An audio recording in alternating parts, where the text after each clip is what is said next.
in 2016, the community decided to honor me with an opportunity to serve them.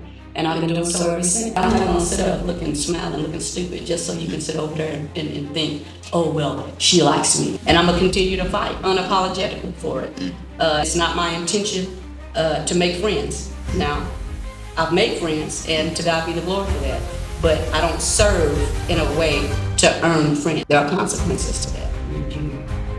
When you stand firm, when you're unapologetic about your work.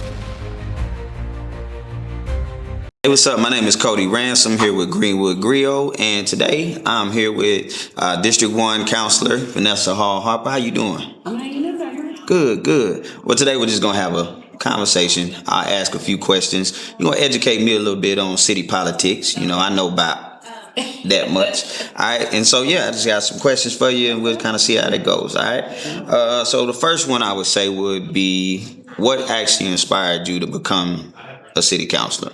I get that question a lot. So I do have a degree in political science. My degree is in political science pre-law, my undergraduate degree. And so a lot of people think that because I studied that I've always had this intention of being an elected official, and that's just not true. I actually planned to go to law school. But when I got home after college, I saw that my community was deteriorating, that it was not progressing. And so I sat back for several years and just said, why are we not doing this? Why are we not doing that?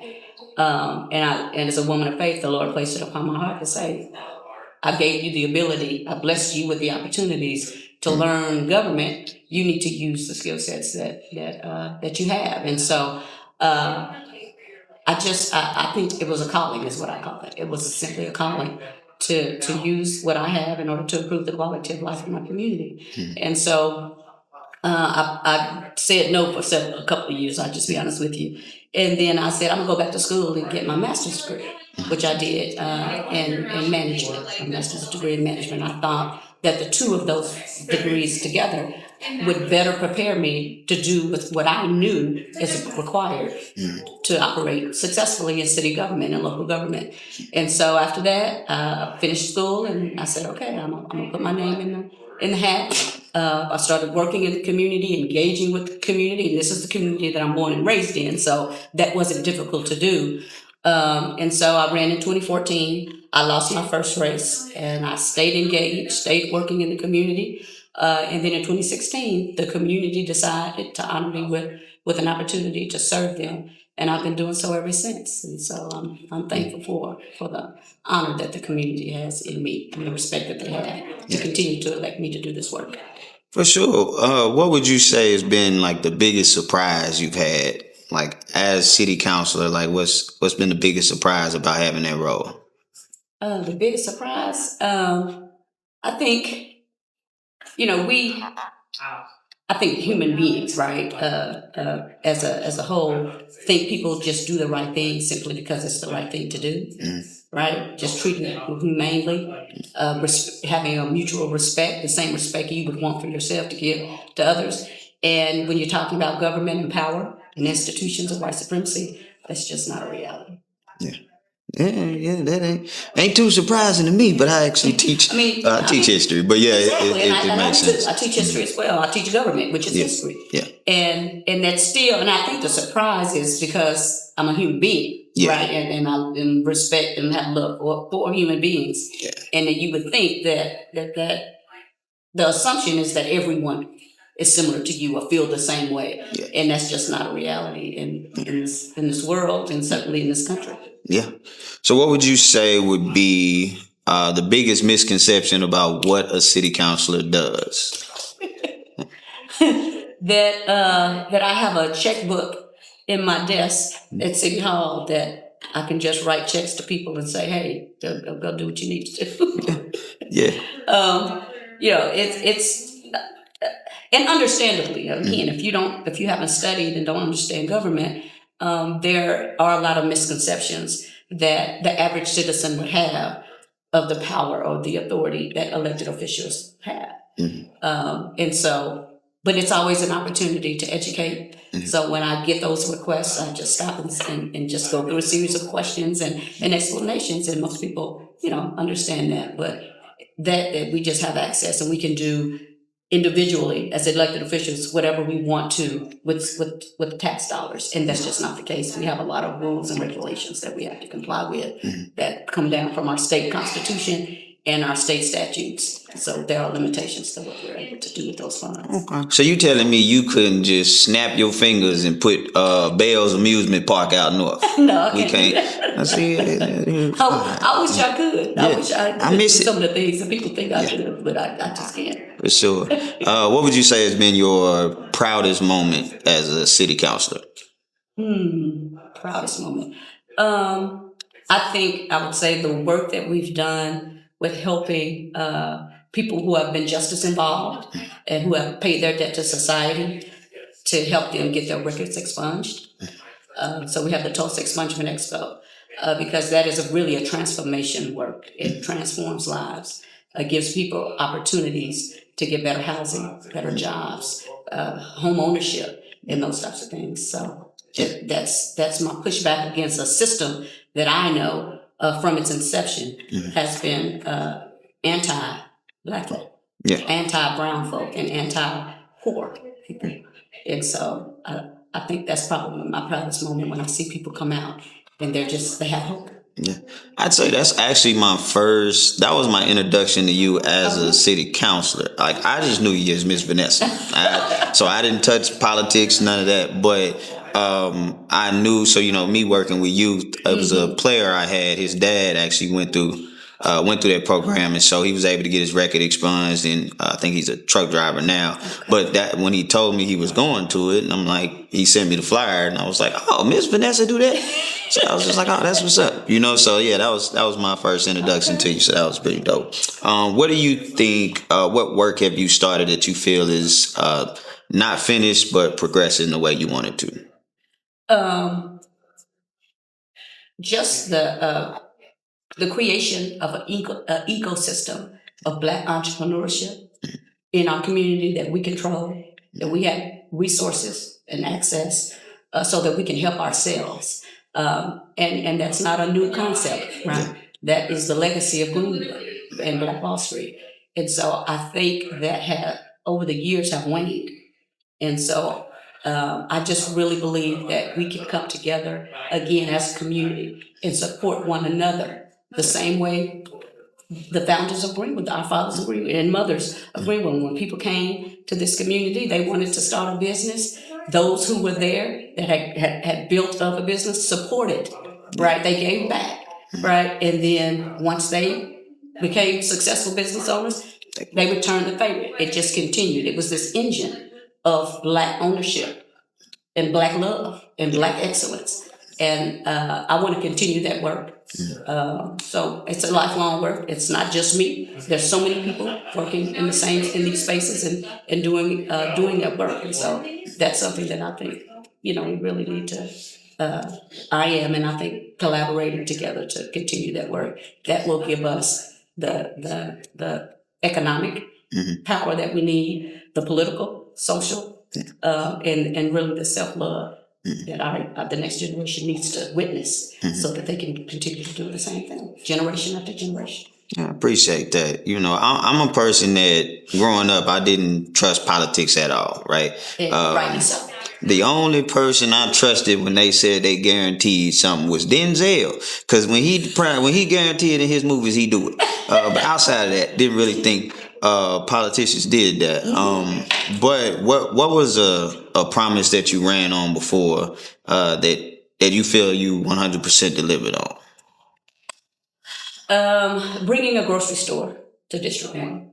So food insecurity, and I didn't mention, but I have a background in public health. So I retired from the health department. And so public health was kind of bedrock to my campaign platform. And the one issue that I heard, because again, when I started started contemplating running for office, I was engaging with citizens, constituents in District 1, and I would ask, what is your number one concern? And I heard more than anything, the fact that I have to leave my community to buy food for my family.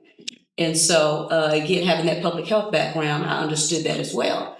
And it was like, I'm fortunate enough that I can go anywhere I want to and buy food anywhere I need to in the entire city. But there's a group of people, a significant number of citizens that don't have that option.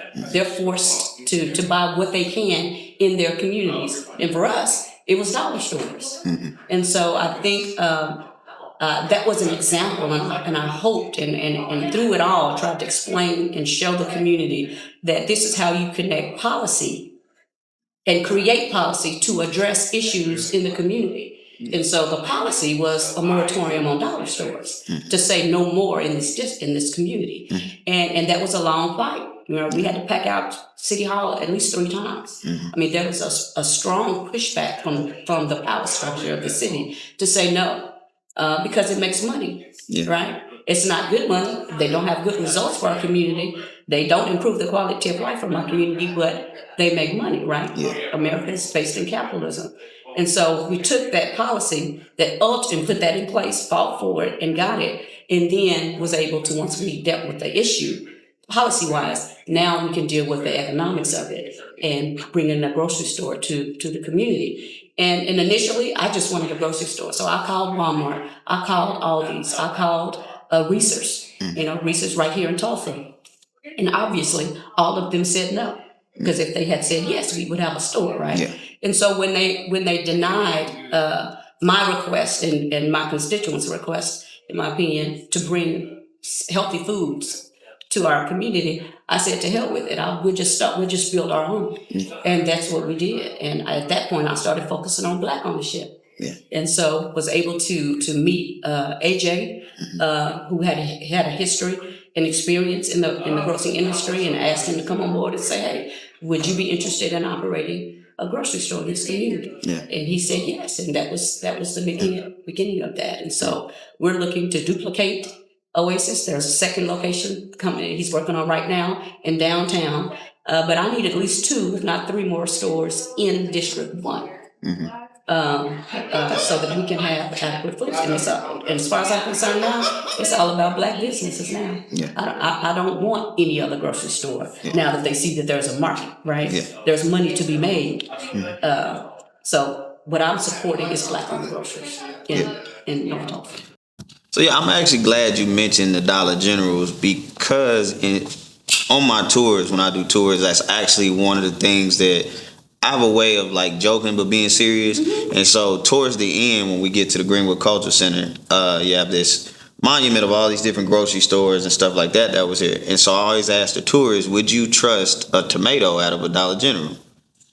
And they all be like, I would never eat a tomato out of a Dollar. I was like, well, that's where people were getting groceries from. Right. So if you wouldn't eat a tomato out of there for free, why would people have to go pay for it? And so people don't really think about, they think about Greenwood as far as wealth. So they think banks and, these multi-million-dollar businesses. But it's like, without food, Greenwood would have lasted about 2.5 weeks. Right. And that would have been it. So that was one that, when Oasis opened, I had never even thought about a Black-owned grocery store. Not while I've been in Tulsa. And then when I started thinking, like, I lived in Atlanta for a while, and I was like, but I was at Kroger. Right. So it's like I didn't even go to a Black-owned, grocery store there. So there's, yeah. And when you think about that, we used to have a Union Day in Africa, and I think it's May 25th. But on that day, anything that wasn't African-owned would close for one day, just so you could see like what you actually have access to.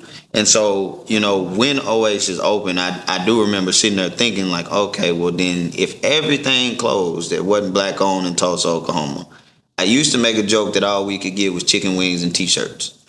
But now I have to add groceries on there. So I'm like, we can get groceries now, right? But we don't really think about like if Walmart decided tomorrow that every item was going to be $75 a piece, then there's absolutely nothing people can do about it. But when you have your own grocery store, but then also AJ is close enough for us to be able to, keep him accountable. You're going to see him, whereas you're not going to see, hopefully you're not going to see Sam Walton or nothing walking around, but you're not going to see the owner of that particular store inside there. The Reese's family may shop there, but they're not walking around accessible for you to ask questions to. So, that was extremely important. So, as far as businesses and developments, what are some things outside of Oasis? Is there any other projects in North Tulsa that you've helped bring in?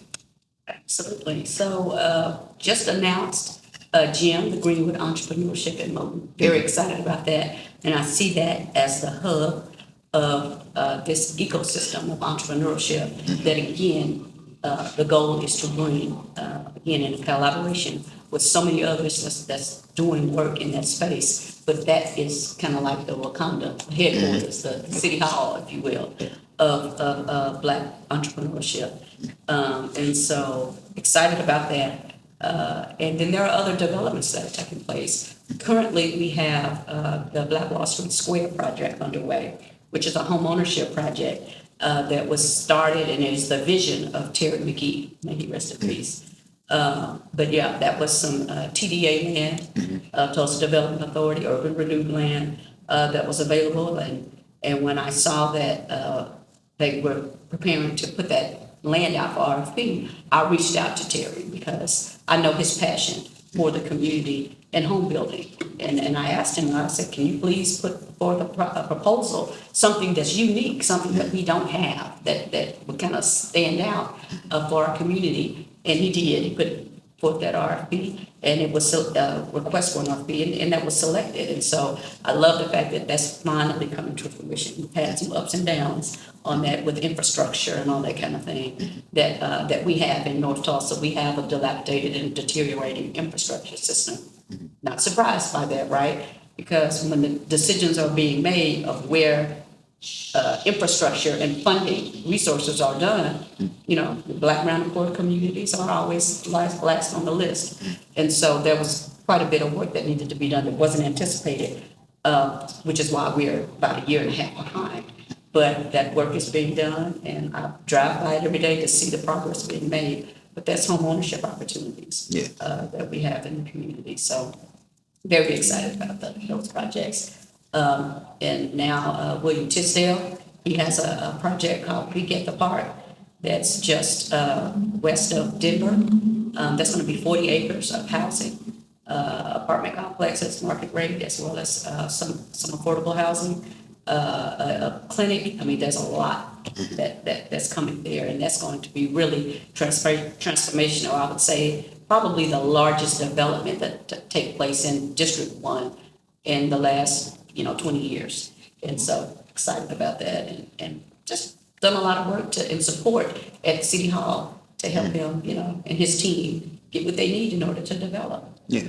Oh, yeah. It's going to be pretty dope. I actually went and checked out some of his stuff. I talked to Mr. William, so yeah, it's going to be pretty dope. And also, I think, if possible, it would be very beneficial for the information to be readily available, but just kind of some of the obstacles that you do have to go through with the city infrastructure portion of it, to where if someone's living in North Tulsa right now and they're thinking about even just developing a block, or developing just their street, them being able to see like, hey, here's a checklist of stuff that, we didn't necessarily foresee when we started this project. And so that you don't run into those same delays, here's a way, for you to be able to do that. So that's gonna be cool. That's absolutely possible. You just have to reach out, get with those teams and departments within the city to learn that information. But unfortunately, sometimes once you don't know until you start digging. Yeah. Because something is there because there's homes around just using water and sewer, for an example. But once you get in there and you decide you want to start drilling into that system, and they say, okay, this system is not going to accommodate that. Yeah. And so then that's when those discussions are had, and you find that it's going to cost even more to kind of redo that infrastructure altogether. Because even though there's neighbors and businesses and homes around, if you start drilling into that system, it's going to explode, implode, or it's just not going to accommodate it. And so oftentimes that's when that was the example with the Black Wall Street Square. Once we got in there, we realized we can't sleeve this anymore. And so they had to actually lay a whole brand new pipe and then put all those other, the remaining back into that system. And that was just, it's just something you don't know until you get in there. Yeah. But it's more common, and I'm being told by developers, because I wouldn't know this, but I'm being told by, it's more common in North Tulsa than it is in other parts of the city, because our infrastructure is so antiquated. Yeah. We are the oldest part of the city. Yeah. If you think about it. And so That's true. that, Yeah. and no question about it. Yes, we're the oldest part of the city, but again, at the same time, when those decisions are being made of where infrastructure and funds are being expended, it's North Tulsa. It's not the number one location when it should be. Yeah. Michael Jackson talked about that, wasn't it? I don't want to say it that they don't really care about. Yeah, that's it wasn't about North Tulsa. My bad, In general, right? But Because basically, it's just the American way. Yeah. So how do you think we balance, outside investment while also protecting people that live in District 1 from full-blown gentrification? Like, how do you balance those? Yeah, it definitely is an issue that has to be balanced. In my mind, supporting local businesses, our local and up-and-coming developers, all that we possibly can. Without giving too much information, I was at a conference, and there's some interest in Black people.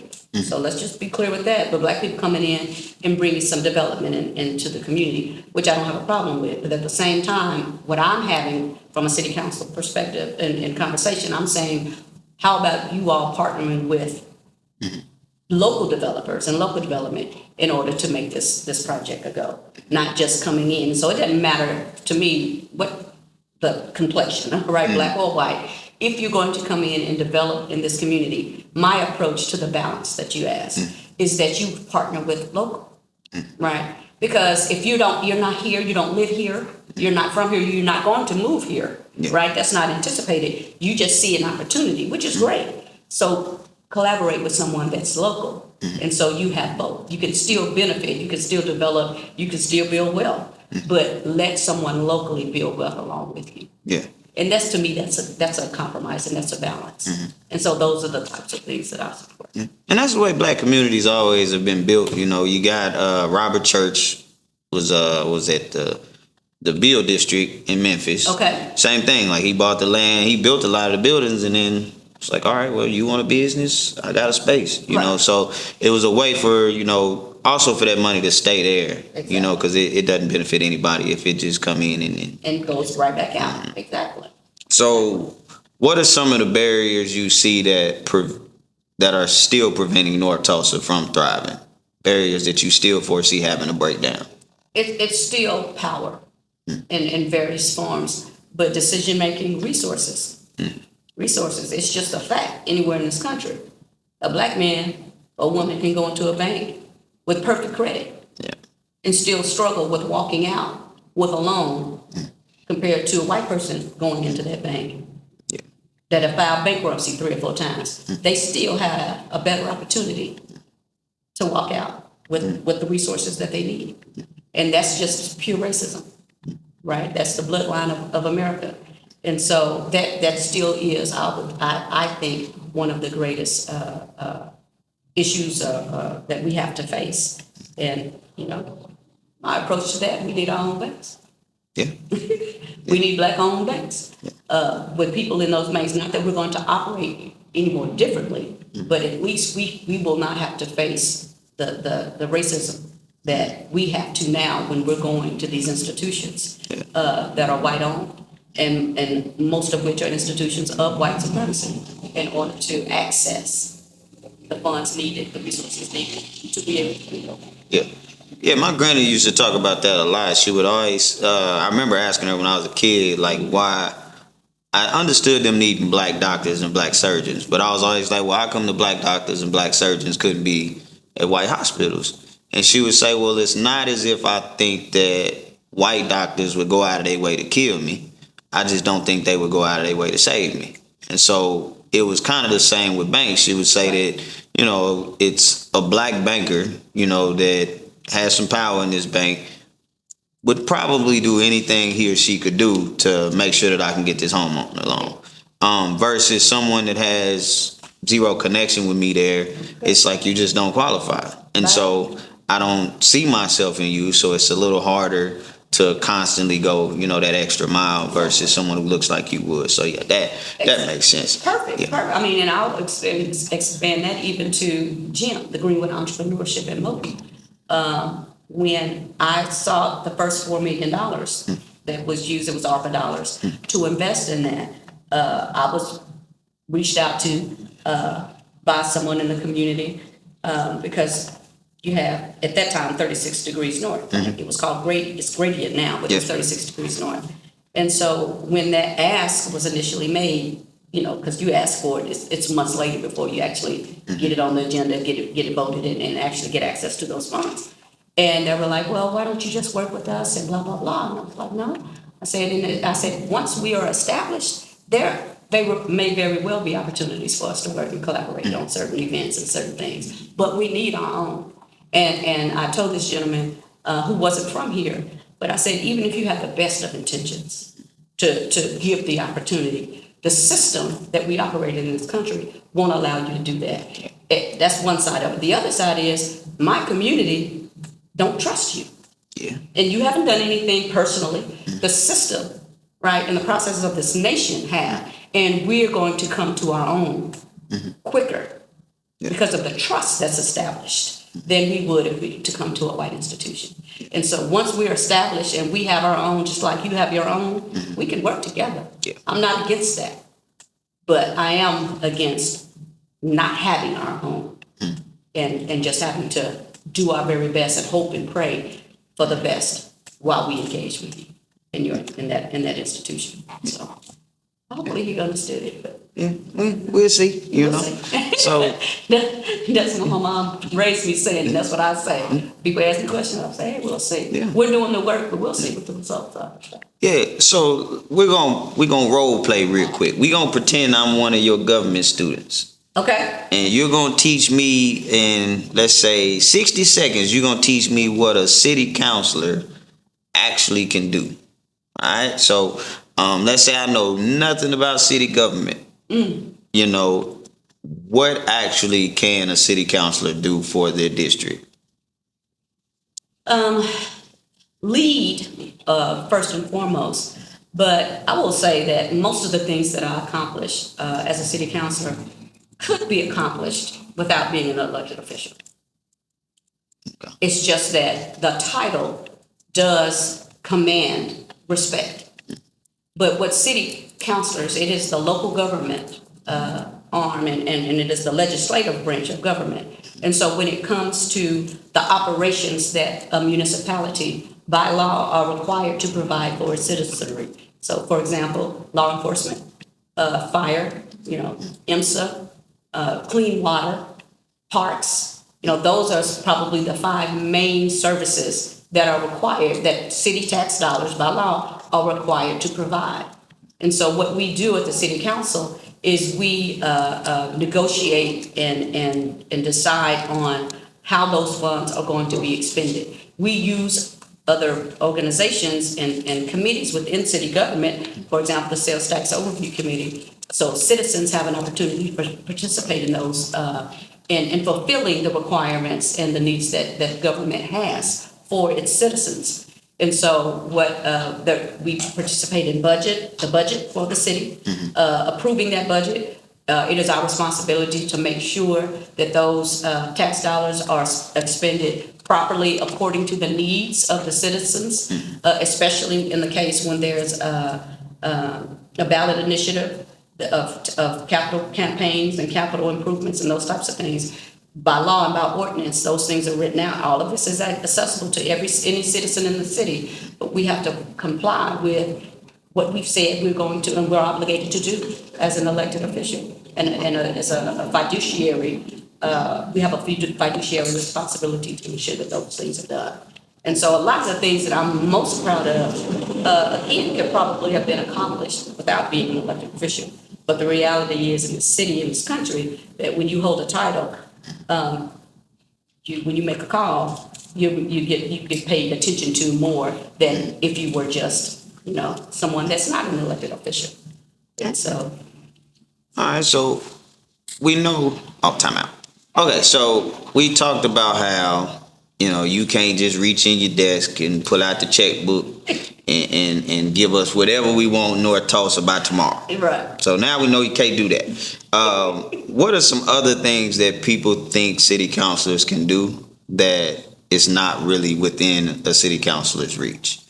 What I'm hearing a lot more about now is what is the city councilor's role in education?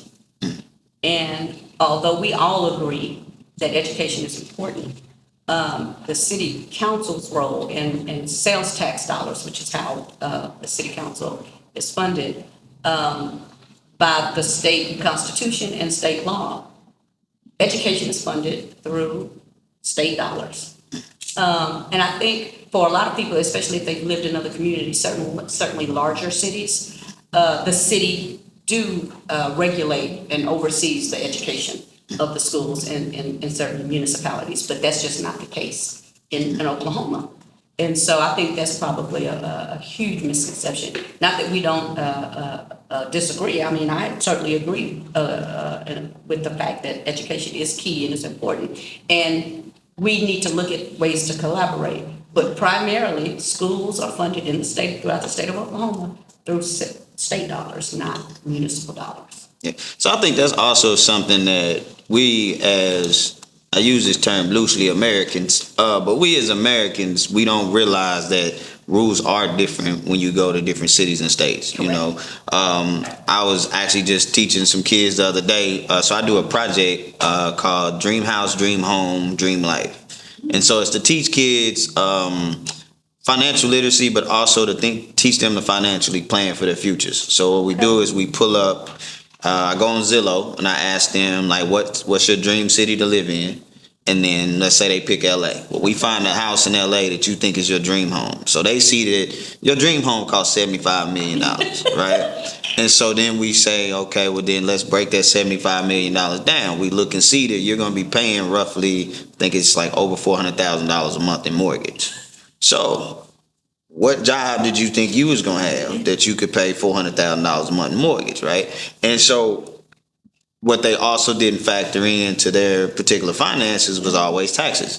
So they were doing the tax rate in Oklahoma. Yeah. And then when you tell them, like, no, for the money you'll be making in California, you're paying half of what you make is taxes. Right. So it's the same, I think, with adults. We don't really think about, okay, well, when I lived in Dallas, Dallas did contribute, when it came, to the schools in that area. But living in Tulsa, it's not the same. And so when people compare Tulsa public schools to, a Dallas school, it's like, well, yeah, the resources are different. So, yeah, I think that that's really important for people to know. Now, I know, I still do. I hear the narratives all the time. Like, yeah, Miss Vanessa just be like, she just go hard all the time. It's like, nah, like we be joking and playing, but I also have to remind people that, the expectation you have of an elected official.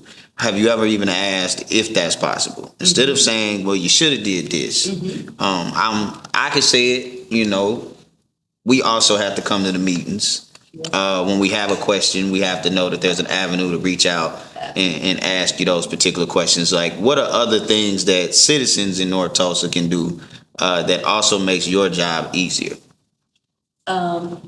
Just educating themselves and raising that awareness. And I love certainly my town halls taking the opportunity to teach because you just won't know. And it's not that I'm head and shoulders above the rest. I'm not. It's just this is just the space that I operate in, and so I can go into another space and be totally ignorant, right, of how those things operate. And so I would say if you really want to understand local government and what your local government is to provide for you as a taxpayer, I would say to go onto the website and pull up the Tulsa City Charter. The Tulsa City Charter is the same document that the Oklahoma legislature has to comply with as far as the Constitution. So you have the U.S. Constitution, and this is how I teach my government students. You have the U.S. Constitution. Each state has a constitution, and then when it comes to cities, it's the same thing. It's just called a charter. And so that's how we operate. Those are the rules and regulations of how any city has to function. And so reading that, but making yourself aware of that, and then also making yourself aware of what the state constitution says, because they connect. When we pass an ordinance, and the citizens go to the polls and vote on something, a state question or whatever, a local question, I should say, that has to be signed off. People don't realize it. Not only have to be signed on by the mayor, the governor has to approve it as well. And so it's just a knowledge of history and of government that we lack. I was so glad because I teach at TCC, I was so glad when they made American government, a requirement for students. Yeah. Because, I mean, when you get your bachelor's degree, it is, but apparently in junior college, it was not. And so I'm glad they made it a requirement, because it's just basic information that any citizen should know. We used to have civics taught in school. That's when in the 80s, that's when I fell in love with government and history, because it taught how our communities govern, how they operate. And so I think that's probably one of the best things any citizen have, but especially if you're planning on running for office. Learn the rules and regulations of which you're trying. If you're running for school board, you need to learn those documents so that you can properly and successfully serve the position that you're vying for. And if you're fortunate enough to be voted by the citizens to serve, you need to be educated on that, and know that you're operating in the function and in the space that you can be most successful in. Because that's Christy, my campaign manager, she always uses this example of paying your light bill at the gas company. Yeah. That's going to be a problem. Yeah. Right? And so when you are trying to serve in any capacity, you need to understand the rules, the guidelines, the laws that govern that space. Because if you don't, then you're not going to be successful. And unfortunately, you can kind of look foolish if you don't understand what it is you're actually doing. Yeah, it's funny you went there, because that was actually, out of all the questions I had, that was actually the one I was most interested in hearing about. It's like, what should a person be doing to prepare themselves to run for office, versus just, if I woke up and said, you know what, like, I think I could do that. And it's like, yeah, on the surface, it may seem that way. But you don't really think of things like looking at the city charter. Now, I do history, so I kind of have to. Right. But the average person doesn't. I did exercise not too long ago where I just asked people the 3 branches of government, and I think it was less than 40% of the people knew the 3 branches of government. But some of those same people were giving political advice of this is what the mayor should be doing. This is what the governor should be doing. It's like, well, I mean, you kind of don't know, and that leads to, kind of when I was in school, we didn't really have a government class. They did teach us a little bit. We did learn, what the 3 branches of government were and what they did. But the last time I heard about that school-wise was probably 8th grade, 7th, 8th grade. So when I got into high school, there was no government. Wow. So, we didn't read the Constitution or any of that. That was all like middle school. And see, that changed because when I was in school and I graduated in '89, I'm dating myself. I'll be 55 on Sunday. We had civics in middle school, and we had Oklahoma history, and we had U.S. history in high school. And so, I mean, it was those subjects that that I excelled in. And so when I went to college, started taking the basic courses, and then when the electives came, I said, well, yeah, I'm gonna take this, this judicial process class. I'm gonna take, things related to government. And before I realized, I'm like, hey, I'm just gonna study government. And that's how I fell into political science pre-law. But to your point, I don't know why. Well, I do know why.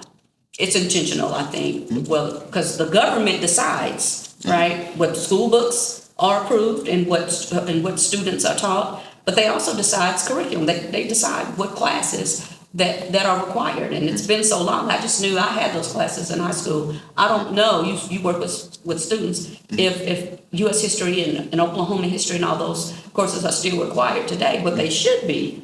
And I think most adults, to your point, don't understand even the basics, 3 branches of government, constitution, all those type of things. I think that's intentional by our system, because when you're ignorant of something, then you can be taken advantage of in that space. Yeah. And so, one of the things I give all of my students on the second day of class is a pocket constitution. And it's there, and they're like, we can keep these? And I'm like, yes, those are yours, put your name in it, and read it. I mean, it's dry, get you some coffee and some Red Bull or whatever you got, but you need to know what your rights are as a citizen of this country. Yeah. And because if you don't, you will be taken advantage of. It's not a question of if, but you will be. And so you got to know who you are and know what, being a so-called American means. Yeah. Which is funny because it all, I'm a person that my brain thinks in comparisons, right? So it's one of the other questions I ask on my tour all the time is I always ask people, is slavery legal? Like, can you own a slave today? And 99% of the people were like, no, you can't own no slave. Like, that was abolished. And I'm like, when was that abolished? And, the 13th Amendment. It's like, no. 13th Amendment says that it could be used as punishment for a crime. And so then you, full circle, you go back and you see some of the crimes that Black people were being arrested for. You do start to see that if people, these are normally adults, well into their 40s, 50s, and 60s. So you've lived 40 or 50, 60 years believing that people couldn't be enslaved anymore. And so you're not really, and then that's the narrative. Yeah. And we don't really break down the word amendment. To amend something means to change. So it's like simple things like that I think are very important, So if you could fast forward, let's say 4 years from now, what would District 1 look like in your ideal world? We have a Zingo? Or No. For me, and from day one, I've been focused on establishing our institutions in our community that we control. You have to have that. And when I was growing up, and again, when I got back from college, we had an urban league. The urban league, after finishing school, I went to the urban league. I got my first job through their job placement. I ended up retiring from the county. Right, so first job was with the county, and then went through the juvenile courts, juvenile bureau for 7 years, and I moved over to the health department. And again, I'm now collect retirement, so that was my profession. I bought my first home through their first home buyers program at college. These are the programs, and this came from an institution within my community, right? 2 blocks away from where my parents lived and still live today, was the Urban League. Well, we don't have those institutions anymore. And I think that's intentional. But one of the things I focused on as the co-founder of the Black Wall Street Chamber of Commerce, we need these institutions. GEM, the Greenwood Entrepreneurship and Molding, that would be an institution. So to answer your question in 4 years, I just want to see that we have strong institutions in our community, what I consider is our infrastructure, our base, to do whatever it is we want to do and be able to excel in our community. And those institutions need to be controlled, owned, funded by community. Because as soon as we rely on other institutions that are not our own, and institutions of white supremacy, in fact, then as soon as they get the inkling to snatch it from us, they can and they will. And so we have to own those ourselves. And that's generational work, so that, my great-grandchildren will still be able to access those resources and excellence and love, to be able to go, hey, I don't have to go and beg from somewhere else. My own community can assist me with this and becoming the person that I want to be, whether it's a teacher, whether it's a business owner, whatever it is, we should be able to have all of those resources in our community. That's what I've been working on, and that's what I hope that we will continue to strengthen and have in our community in 4 years and in 40 years. Yeah. Well, I want to, first say, I appreciate you, because again, I knew Miss Vanessa, Vanessa Hall-Harper, the city councilor. Like I learned about her later, and it was, the reason I say that's important is because every interaction I had with you, it was never, I'm your city councilor and this is what I do. It was just, I was just talking to Miss Vanessa, and oftentimes people forget, that outside of a role or a title, there's a human attached to that. And so I I heard Miss Christie say, somebody said you wasn't smiling enough, but it was like we crack up laughing all the time, but people, I wanted to see if it's the same for you. So I'm being one of the tour guides and historians here. I joke and play a little bit during the tours, only because if I don't, I start to really think about all the stuff I'm saying. And if I'm doing this 3 or 4 times a day, then by the time I'm done, I'm done for the day. I don't like people. I want to go hole up somewhere, and so does that play a role in just kind of, when you're outside and you're in the public, are all of those different things going on in your head when you're in a group of people or you're headed, to even a council meeting? Do you think about a collection of all the things we talked about today, and does that play a role in how you show up in all those rooms? Yes, it depends on where I am. And so obviously I'm a lot more comfortable in my own community and amongst my own people, because you don't hear that. For example, the comment about, you need to smile more. I've never heard that, from my own community. I've heard that a lot in my professional career, even before city council and certainly since, because white people feel uncomfortable. And when they look at me and say I need to smile more, it's because you feel uncomfortable for whatever reason, and you want me to smile so that you don't feel threatened. And I'm not going to do that. If there's something to smile about, then I'll smile. But I'm not going to sit up smiling, looking stupid just so you can sit over there and think, oh, well, she likes me. It's not about that. Yeah. Or that she's not, I'm not scared of her and that kind of thing. I've done nothing for you to be scared. So if you feel that way, it's because of something that you've done or something that you think and believe, not because of me. And I'm just not going to let somebody place that on me. And so, yeah, I smile. My campaign manager told me that I got a resting bitch face. That was the first I heard that. I was like, what? Yeah, that's the thing. What are some of the lesser known realities that you have to deal with that people aren't aware of when it comes to not going along just to get along, not just doing things to check a box? When you do push back against status quo, like what are some of the results you get from that are not on the positive side? Well, there's a term that my campaign manager shared with me several years and that has stuck with me. And it's called consequences of consciousness. There are consequences to that when you stand firm, when you're unapologetic about your work. And so that is something that, any elected official has to deal with at certain levels. But for me, I've gotten death threats. That's pretty common. The attacks on family, the attacks on my husband, Marcus, we all know about that. TPD came after him. And clearly because, I would not take back something I said when I said I don't support crooked cops.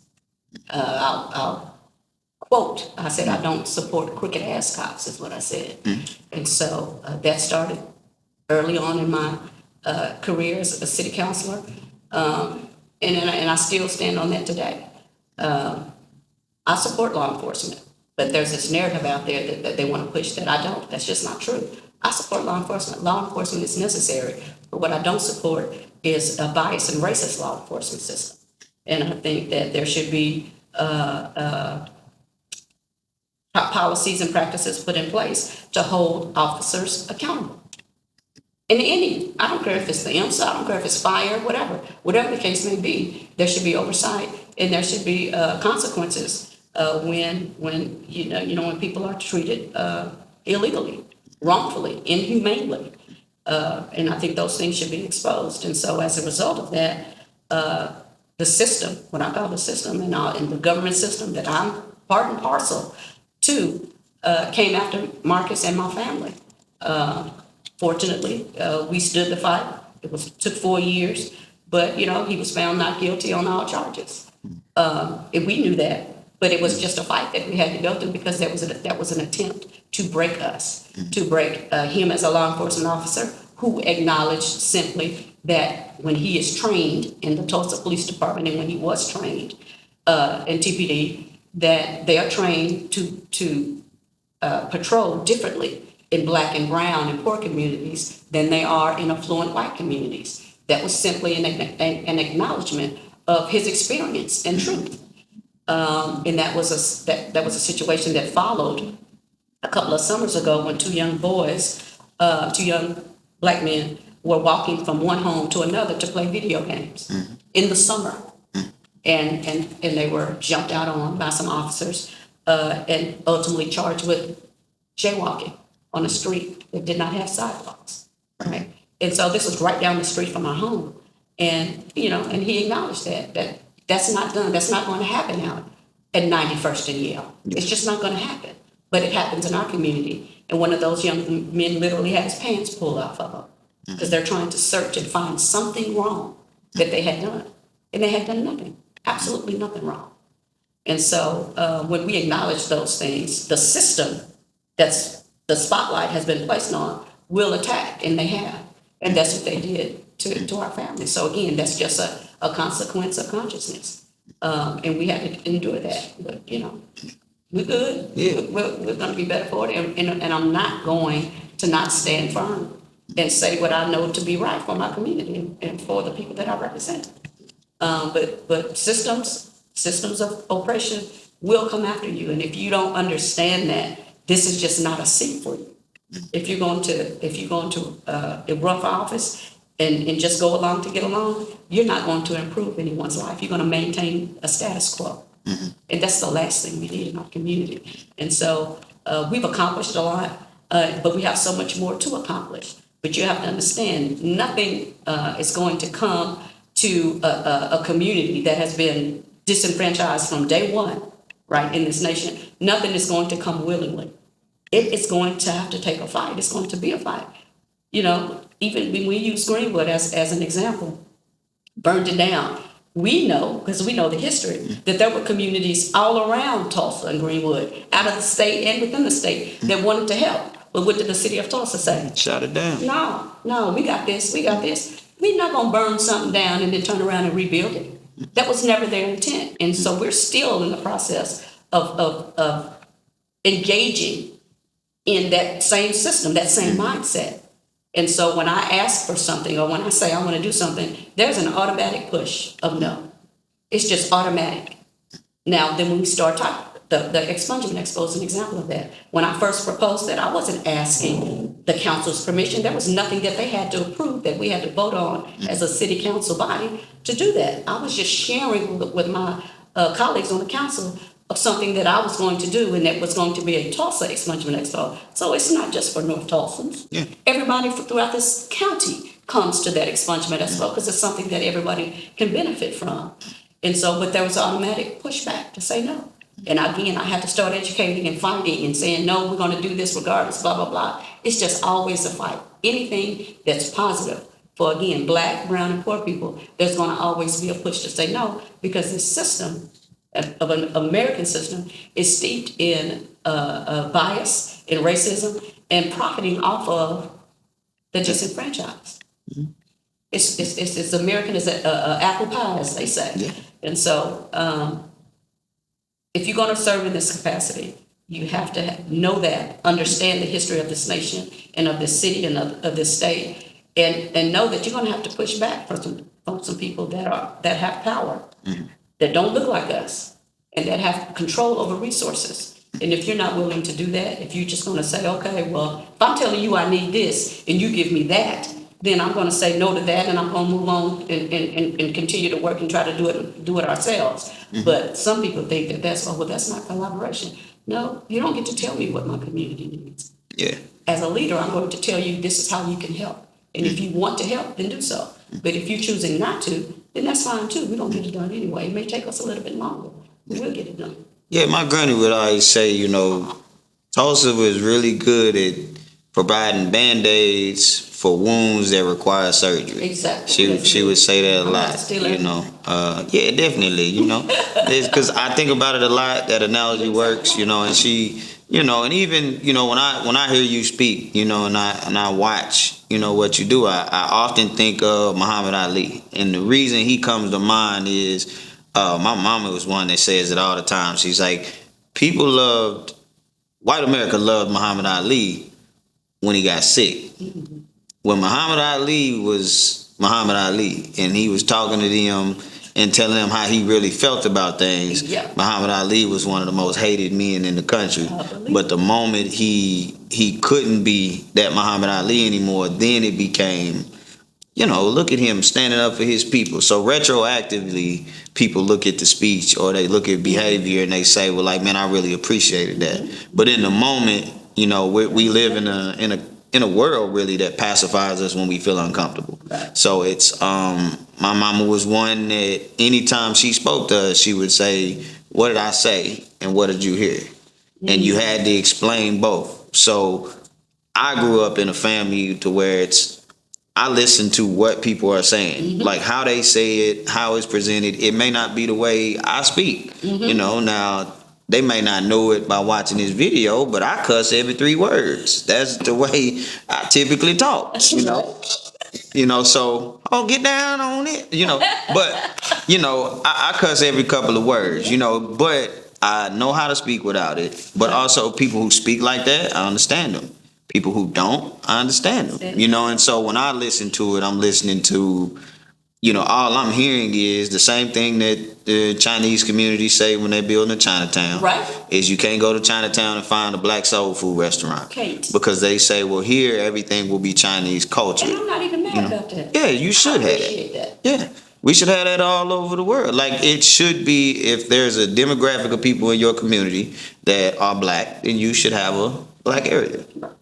And if I don't want to experience black culture, I just don't go to that area, But if I want to experience it, I shouldn't have to question, is this restaurant in this black community owned by a black person? I shouldn't have to question if they even wanted this, So like you said, we asking for groceries and it's, no, y'all need a dollar store. It's like, well, to be honest, like, again, the dollar store got groceries? Like... So would you feed your family out of that? Yeah, I saw an organic cotton candy grape. I said, man, grapes don't grow in cotton candy flavors. And how is this organic? So it's just like and so you start thinking about just the access of what you have, and then the access of what people are going to eat. Now, McDonald's loves to move into impoverished communities. Exactly. But even McDonald's only did one in North Tulsa. That was the biggest red flag to me. When I tell people there's only one McDonald's in all of North Tulsa, they like, well, what's wrong with North Tulsa? Because McDonald's sees opportunity in areas like that all the time. But the fact that Pinus and Peoria is as far north as they was willing to go. There's a quick trip every 3/4 of a mile everywhere else. And so we got one of the only quick trips that shut down about 1 o'clock, 2 o'clock now. So but also it's us taking initiative and saying, you know what, if we don't have a grocery store and the grocery stores don't want to come, we'll start our own grocery store. And so I do appreciate one thing you said earlier about how the majority of the things that you do, you don't necessarily have to be a city councilwoman to do it. And so, I'm one of those people. It's like, I want to see the track record.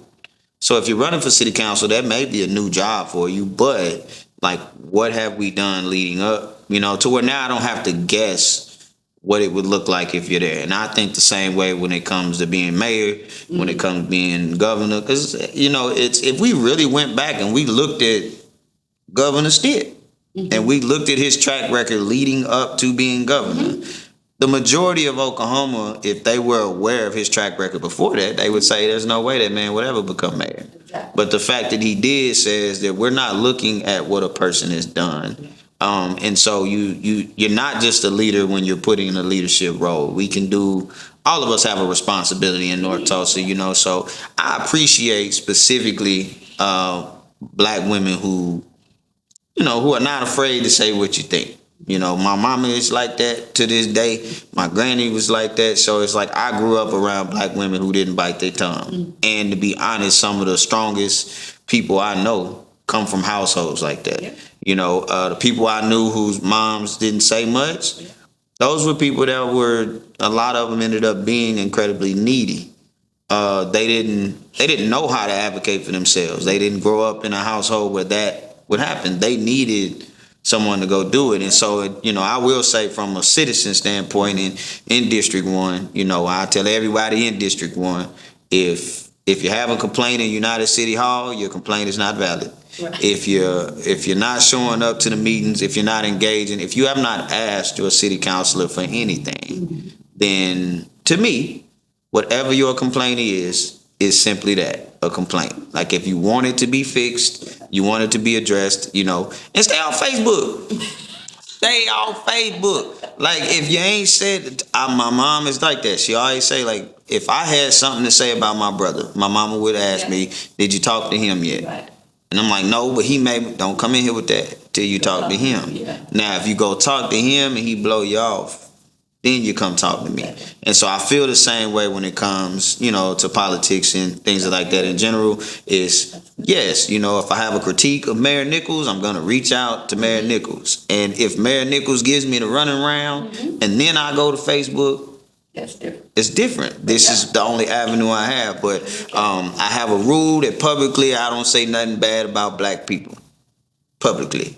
Privately, I'll tell you what I think about you. But it's that way because if I have not had a conversation with you, I don't think that my criticism deserves to be online, because people take what they see online as truth. And they also take it as you did your due diligence before you came online. Because we're from an era where you really had to do your due diligence. Things used to get fact checked in real time. Now it's, so then, you can put anything. And then in the comments, somebody can put the truth. And then you can acknowledge the truth in the comments. But the post is already there. And the post is what the average citizen is going to see. So, I appreciate y'all. And like I said, if any of them threats say they want to pull it, I like fighting. So, you do know. I don't mind at all. It's but specifically, I think that just as a black man, when I see stuff like that, is like, hey, any way that I can show up, and support and help. I ain't gonna let nobody do you wrong in front of me. I know. I appreciate but you have done that. So I really and appreciate it. And I appreciate what you do here, what you offer to the community as well. Thank you. And thank y'all for Oasis. I've been getting my scoops out of there. Black owned. Yeah, black owned scoops. Is it Italian ice? Is that what it's called? It's water ice. Water ice. Yeah, if you ain't had no scoops, don't get the cotton candy flavor. That's for me. Everything else you can get. And I love that about AJ. Again, but that's because we have a locally owned store. Yeah. And so he's supporting other black entrepreneurs. Yeah. You got Scoops, you got the water, you got Tunley's Barbecue. We have a lot of black, and that, to me, that's that ecosystem of entrepreneurship we're talking about. You mean to tell me we got black stuff outside of February? Who knew? Yes. Who knew it was possible? Year-round, in year-round. And that's kind of that work that we're going to be doing with Jim to make sure that come to a place, conceive something, and bring it to fruition, and then put it in our ecosystem so that we can, become entrepreneurs and make money off of it. There we go. So somebody need to make a figurine. Yeah, we need like a Vanessa Hall-Harper action figure. Yeah, there we go. That's what we need. So the most important question I got for you, this is the toughest question you got to answer. Okay. How does someone go about challenging you to a game of dominoes? Like what we got to do? I got some dominoes in my truck right now because I keep a set and we can play right now. Yeah. Oh, okay. That's all it takes. So you keep some in your truck? I have a set at my house and I have a set in my car because you got to, you got to be ready. Just you pull up on them. Challenge. Pull up on, and it's Negro time of year. It's warm. It's cookout season. That's it. And you got to have 3 lessons. I don't even charge for these lessons. Okay. You play spades too? Do I? I'm minored in spades at Jackson. Oh, there we go. Hey, so you know what that mean? That mean re-elect Miss Vanessa Hall-Harper. Yeah, if they can't play dominoes and spades, I don't know if District 1 is the district for them. I'm just saying, So to wrap up though, like, is there anything we didn't talk about today that you want to make sure that the people watching this do get?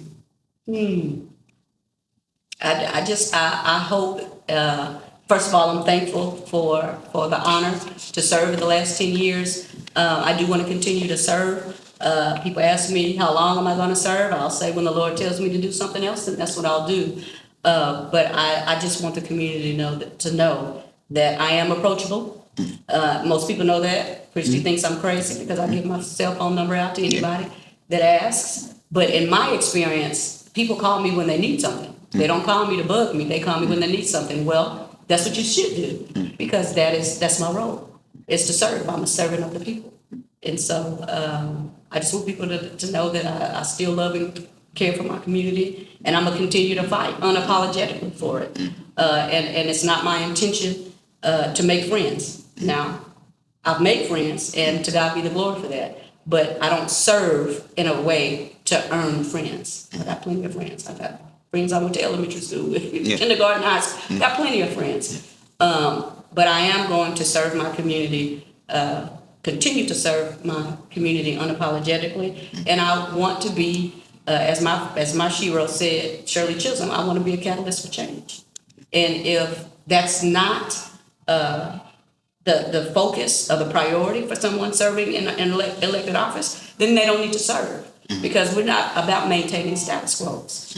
And that's what I think some people say, well, you want to collaborate. Well, we want to work together. Yes, we want to work together.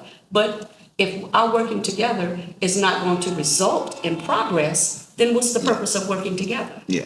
I'm not just going to be sitting up talking to people just to say, oh, for the sake of, oh, well, we're collaborating. On what? Yeah. How has quality of life been improved? And if we don't have an answer to that, then I'm wasting time. And I'm just not about wasting time. So I love my community. I often asked, do you love Tulsa? I love Tulsa as much as Tulsa loves me. Yeah, same here. It's just that simple. Yeah. And so when you want to look at the equality indicators for Tulsa, when you want to look at the disenfranchisement that's clear, when you drive, I challenge anyone, start at 56 in Peoria and just drive real slow all the way down Peoria till you get out to 101st and something. And then you'll see how much Tulsa loves North Tulsa. Yeah. And so my goal and my role is to change that and do all that I can within my power and expertise to do it. And to do it in such a way that we own our own. Yeah. By us and for us. And I'm unapologetic about it. So Okay. I appreciate you both and your support. For sure, old colored boy, so appreciate you. And we're going to line them dominoes up now. Let's do it. You know, I know how to play. All day